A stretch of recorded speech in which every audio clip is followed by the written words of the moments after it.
This is Busted Pencils, fully leaded education talk. Here are your hosts, Dr. Tim Slecker and Dr. Johnny Lupinacci, educated educators talking education.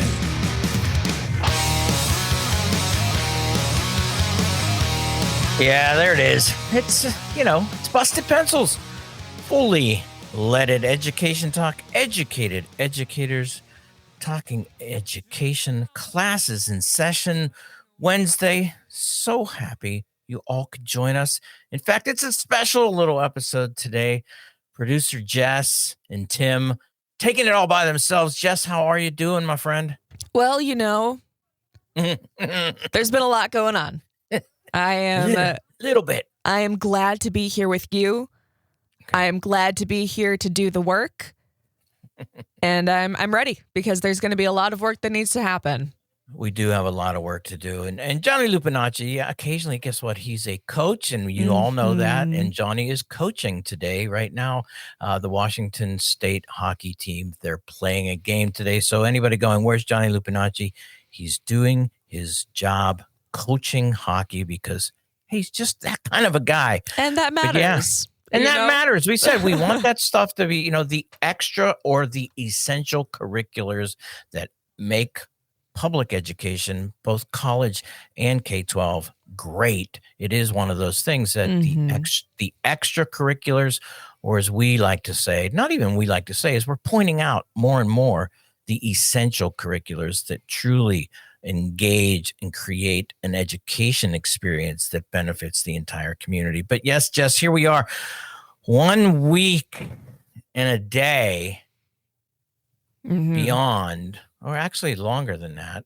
1 week and a day. 1 week and a day. We can all do 1 math. week and a day. And we are now digesting, making sense of, putting the pieces into place, trying to understand what comes next. Not pulling any more hair out on my head, although, again, it was too late for that. But yes, President-elect Donald Trump. God, that makes coming me in. sick. Yes, I know. Coming in January. New president, 4 years. Okay, the reality is that is what's coming to us. And no, we're not asking for a new vote count or anything like that. We are just fully in the position of saying, okay, we know it. We know he's coming. We've had 4 years of, a little bit of an experience about the type of education platform, or what do you say, platform? Dismantling, attack. Dismantling, you name it, the attack.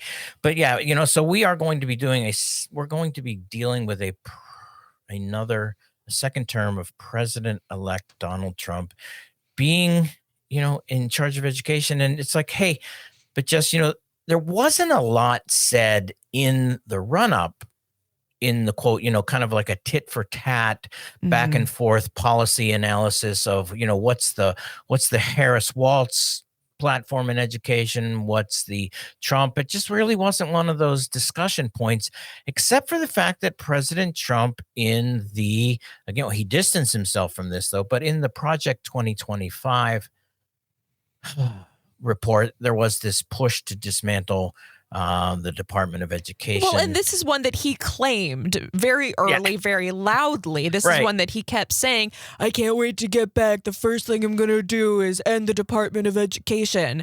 This is not one that he said, I'm distancing myself from Project 2025. This is one that he said, yep, I'm going to run on that one. I'm going to run strong on that one. I own that one, dismantling the Department of Education, the federal Department of Education. And again, just a mini little history lesson. No, he is not the first person to put this forward. In fact, this has been, sadly, a lifelong dream of hardcore, and maybe not even hardcore, but conservatives. Ronald Reagan's election in 1980 ushered in the attack on the federal Department of Education. In fact, there was a movement at that point to do away with it. Reagan didn't, but remember that, where does the hatred of the Department of Education come from? Well, it's not from Donald Trump. It's actually a long-held Republican kind of belief. And so the reality here that 40 years later, it's now coming true. Well, boy, talk about patience. Yeah. It's one of the things conservatives and Republicans do is they just keep plugging away. But here it is. So, but though, Jess, I'm more disturbed now because there has been a little bit of a release in what is Trump planning to do in public education. There's a video out circulating right now of about 2 minutes, 2 minutes of just the Donald telling us what to expect. And I thought, you know what? It's our job on Busted Pencils here to bring some of those comments. And then more importantly, let Jess and Tim dissect and make sense of them for you, the Busted Pencils listener. Without that, without any more than of us just rambling on, just let's hear a little bit about what President-elect Donald Trump has to say about public ed. Sure. Just before we go into that, this video came out on Sunday, the 10th of November. So this is just 5 days after being elected. And now we're starting to get some of those specifics. So let's take a listen. Here we go. Here are 10 key ideas that will power our movement for great schools. First, we will respect the right of parents to control the education of their children. Second, we will empower parents and local school board to hire and reward great principals and teachers, and also to fire the poor ones, the one whose performance is unsatisfactory. They will be fired. Like on The Apprentice, you're fired. Third, we will ensure our classrooms are focused not on political indoctrination, but on teaching the knowledge and skills needed to succeed. Reading, writing, math, science, arithmetic, and other truly useful subjects. Fourth, we will teach students to love their country, not to hate their country like they're taught right now. Jess. Tim. So much there. There is. Let's go through those first 4 points here. First, parental choice in education. Now, what does that really mean? Okay, Tim? well, and I'm gonna kind of push, Wade, because he's really gonna go into this one. But number one, he actually he's using this to anticipate what he's gonna say in a couple more here. But the respect he uses is we're going to respect parents' rights. Okay. Have parents been losing rights? Am I missing this? So this is one of those ones where it's like, okay, what does he mean by that? Whose parents' rights is he going to, quote, respect? And yeah, just the question of when did respective parents go out of favor? I don't know that that's ever truly been the case. This is kind of one of those issues, though, that really plays well. It sounds great because it states a problem and makes the problem a fact without a reality of even checking the fact. I'm going to give parents back the respect, which assumes that it's already been taken away. Right. It's like saying we're gonna make our bridges safe again. Were our bridges not safe? They just weren't, Jess. Yeah. Oh. And parents have been pooped on now for the longest time. This one is one of those kind of, you put in and go like, do parents have the right to direct the education of their children? Is that what he's indicating there? I wouldn't disagree with him that parents have the ultimate authority in the education of their children. So I'm not that concerned about that. But I tell you what, point number two, that is something we should be very, very concerned about. That's the old, the apprentice approach to teacher workforce and principal workforce, which is you're fired. You're fired. Here's what he's saying here is that he wants to do away with teacher unions, teacher tenure, and the ability of educators who have been educated to be teachers, long-term teachers. This is a disruption in the workforce here, and this is to create a culture of fear around what it means to be a public educator in America. So this idea, he wants to actually create a sense of fear. Lots of people understand, though, too. We've been listening to this. Teachers have already been in a state of fear after the past few years with the attack on critical race theory, the attack on teaching history, the attack on, the BS attack or the BS nonsense of public school teachers putting cat litters in the for all of the stuff. But there's been a culture of fear. I worry about this one though too, because this one gets out there, and I know a lot of my friends in public school teaching will hear this as a direct threat. Absolutely. It's, the words sound so pretty. We're going to reward greatness. And if you are performing poorly, if you are not performing up to standards, then you will be let go. And on the surface level, that sounds like pretty much any job.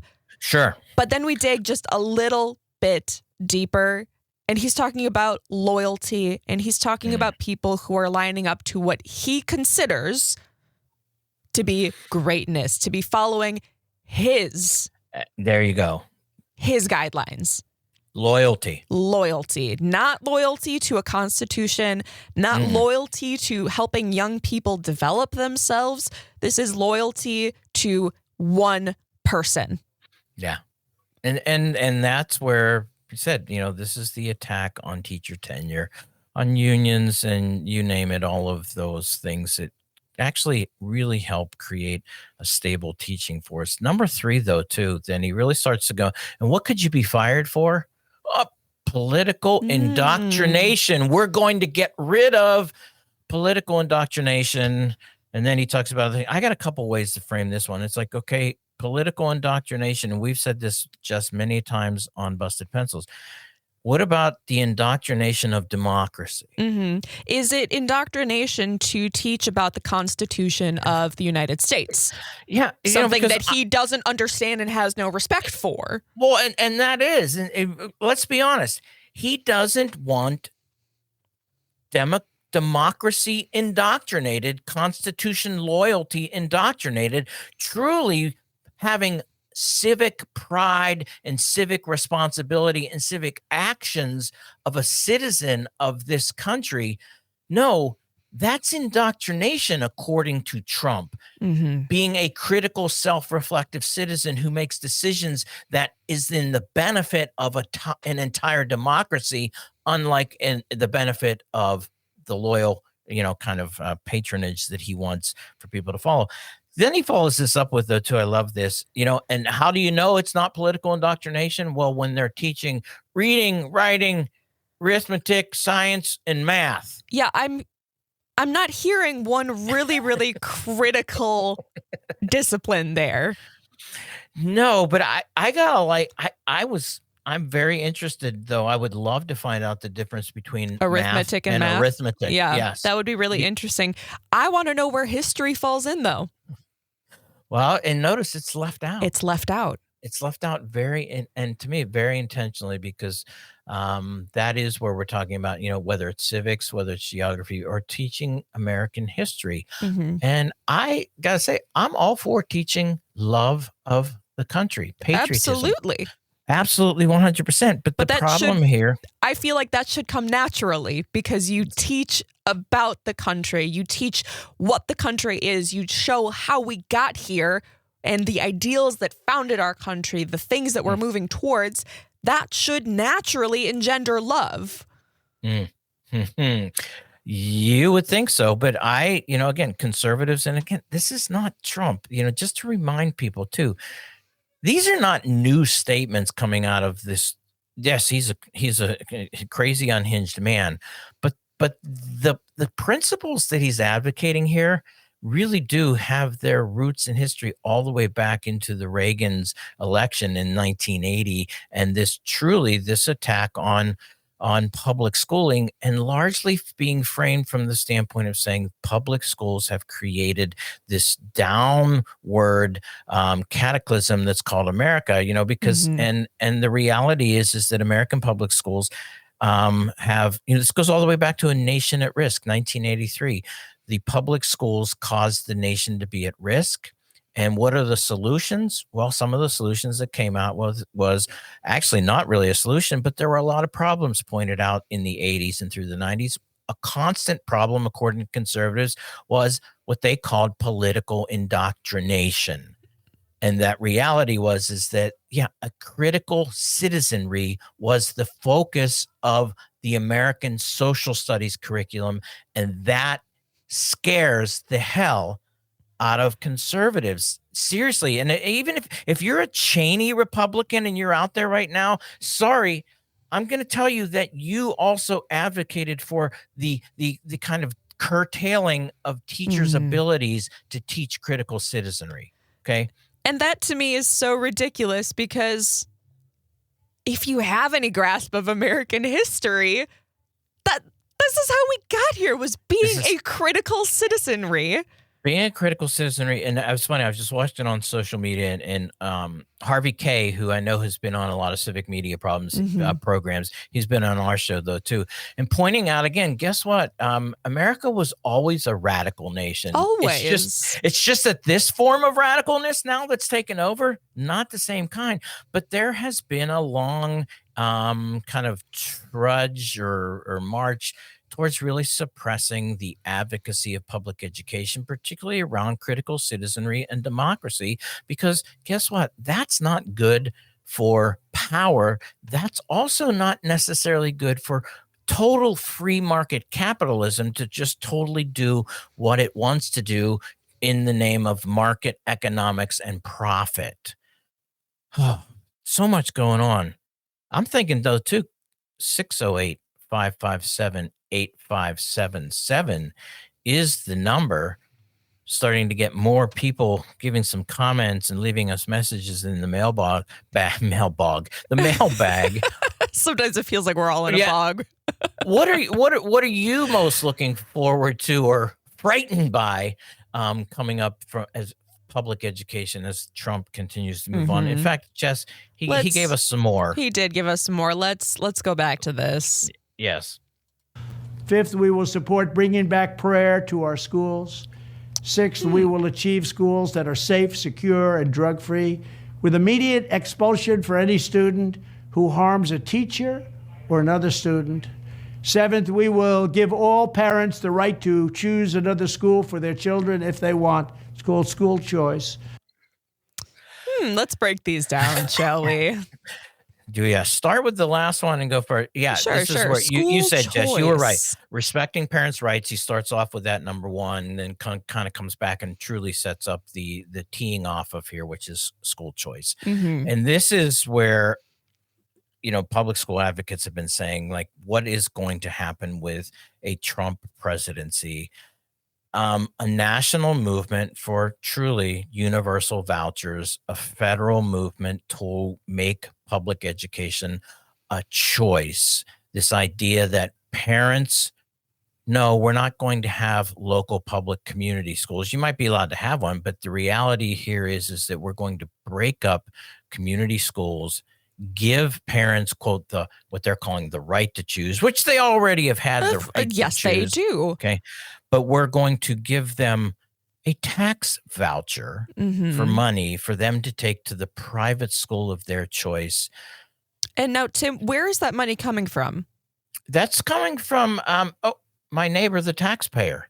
And where was that money supposed to go? That money was going to go to my neighbor's local public community schools. What you're saying is this school choice, that's the choice to drain money from our public schools and give it to private schools that do not fall under the regulations and the accountability of a public school.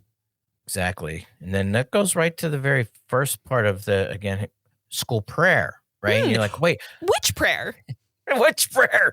Yeah, I don't know. There's lots of ways to kind of analyze this one. We know, some form, some people would say, well, it's Judeo-Christian values. I'm not even sure that we can really throw the Judeo part of the Christian values. Typically not. Right. Typically not. I have a feeling that if I were to stand up and start, reciting Shema, if I were to start reciting the Amidah, that's not going to go over quite so well. Right. As a Christian who is looking to say a prayer in Jesus' name. Yes, we like Judeo-Christian values with just the Christian. Yeah, okay. Right.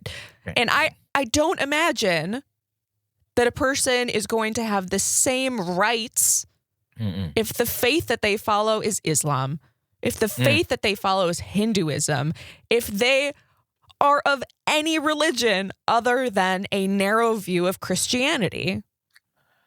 This reminds me though too, is because he, guess what? He doesn't say Christian. He doesn't say. He identifies just it as says school prayer. We're going to bring back school prayer, and this is where there's been a great organization out there, the Church of Satan. Oh, I love them. They do such good work. Oh, I said too. And guess what? You've just invited them into the classroom now, certainly have. of which they continue to do this, where they show up and say, "Fine, if you want prayer back in your public schools, we're going to have prayer in our public schools. We're going to have prayer. We are the Church of Satan, and we would like to have our own kind of study groups and our own involvement there." Mm-hmm. And if you haven't heard of the Church of Satan, by the way, I'm just going to jump in here. They are a fantastic humanistic group. I know, right? That just comes forward with this pushback against, if you are going to mandate religion, you don't get to specify which religion. We are calling ourselves a religion, and they put this flashy name on a Church of Satan because it gets that instant response from people. And they're not a group that worships the devil. They're a group, it's a very humanistic group. I really strongly encourage you, go check them out. Yeah, in fact, let's find a link for them. Just I'll drop a link in the show notes. Don't you worry. For that. Yeah, because, and maybe too, if you're a Church of Satan follower or worshiper, give us a call. Give us a call. We'd love to have you on the show. We'd love to talk about the work that you're doing. Yeah. And if anybody has any of those connections, how do you do that? It's 608-557-8577. That's the mailbag. Busted Pencils, 608-557-8577. School prayer, school choice. And then the other one, though, too, I love this one. And if you harm another student or another teacher, you're out. You're expelled. Mm-hmm. Guess what? Doing that right now gets you expelled. It'll already get you expelled. All right, so nothing new there.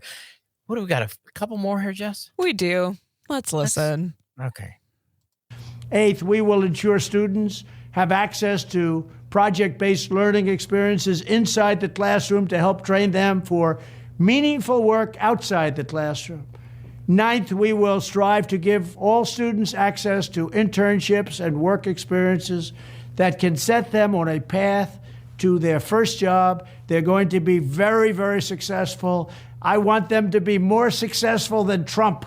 Let them go out and be more successful. I will be the happiest person in the world. But we want our children to have a great life and be successful. And 10th, we will ensure that all schools provide excellent jobs and career counseling so that high school and college students can get a head start on jobs and careers best suited to their God-given talents. This is how we will ensure a great education for every American child. And one other thing I'll be doing very early in the administration is closing up the Department of Education in Washington, D.C., and sending all education and education work and needs back to the states. We want them to run the education of our children because they'll do a much better job of it. You can't do worse.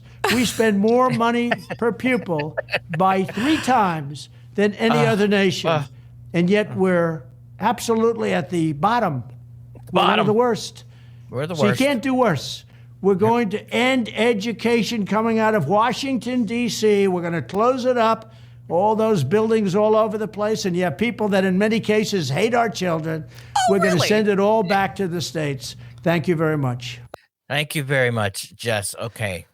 I know. Well, now that my blood's boiling, let's jump into these last ones. The first few parts of the reality, the focus on jobs, technical skills, experiential education. Guess what? I don't have any problems with what he's talking about. No, these are words that are, of course you want your students to have project-based learning. Of course you want your students to have career training and advising. And guess what, Tim? Yeah. They have it. They already have that. I know. This is one, again, this is just to kind of create a mood as if that wasn't happening again. So we're going to create something. And the reason we're going to create something is not because we're creating something truly new. We want to just create the sense that this never was happening to begin with. Right. We want to say that these students, they're really lacking. They don't have any guidance on their future. There's no internships. There's no career counseling. So we need to make sure these kids are doing a project or two. And there's an inside part of this too that's really kind of throwing at is this, the assumption here is that, again, political indoctrination, learning history, learning useless skills, it's kind of the anti. However, let's not get too deep into that because, I'm Mr. President, if you mean that, actually Busted Pencils might actually support you in high quality, experiential, awesome education that leads to awesome jobs. Absolutely. And taking out Trump. I'm all for it.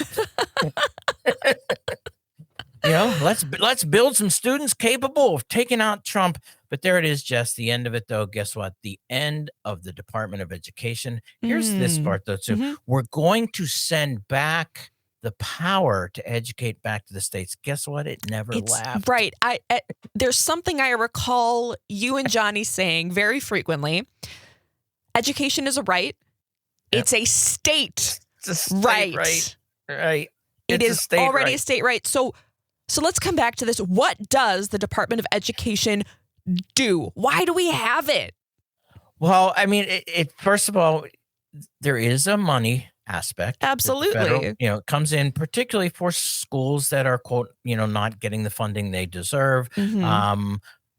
Federal Department of Education tries to balance out some of the budgets of some of the public schools to make sure that they're providing a truly adequate education.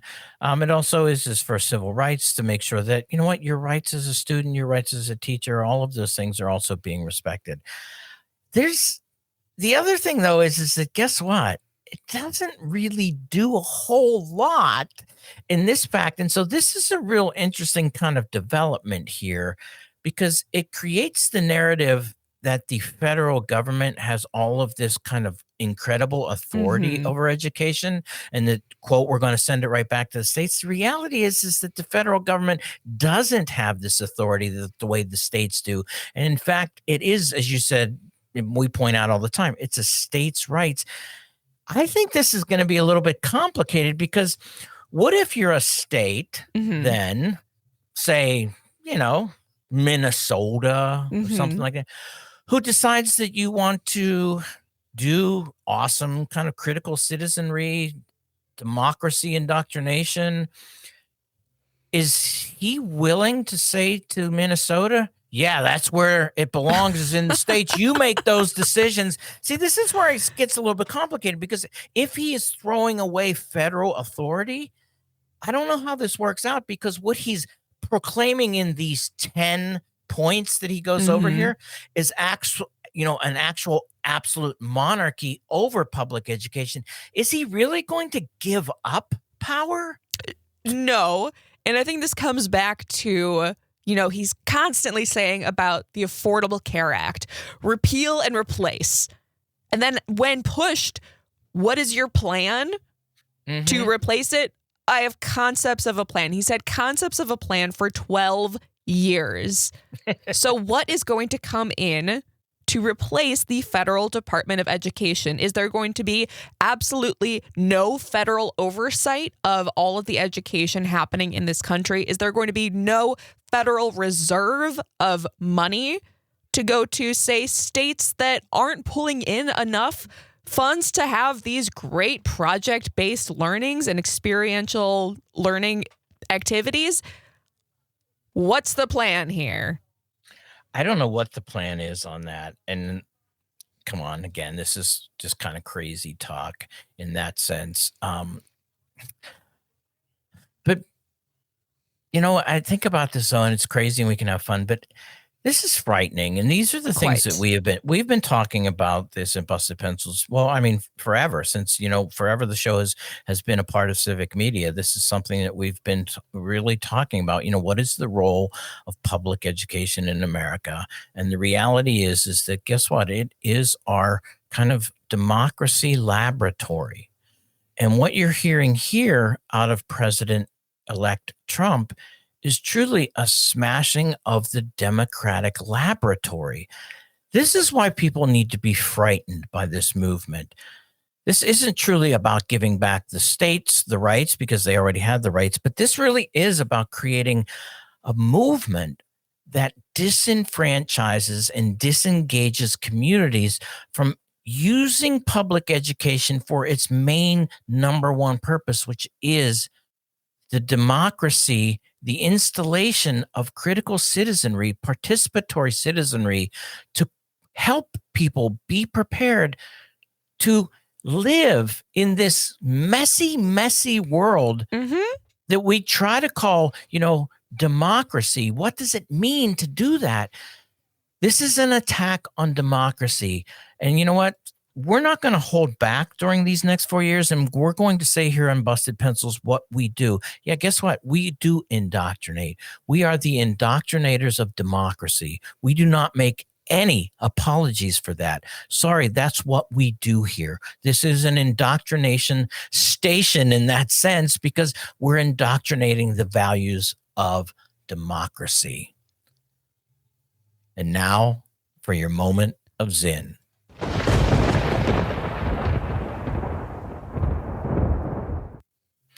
Education can and should be dangerous.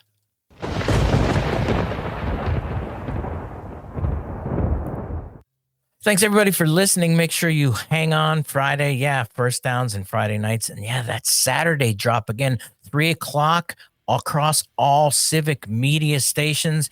And make sure you don't forget, we want to hear from you, 608-557-8577. Once again, everybody, keep busting pencils.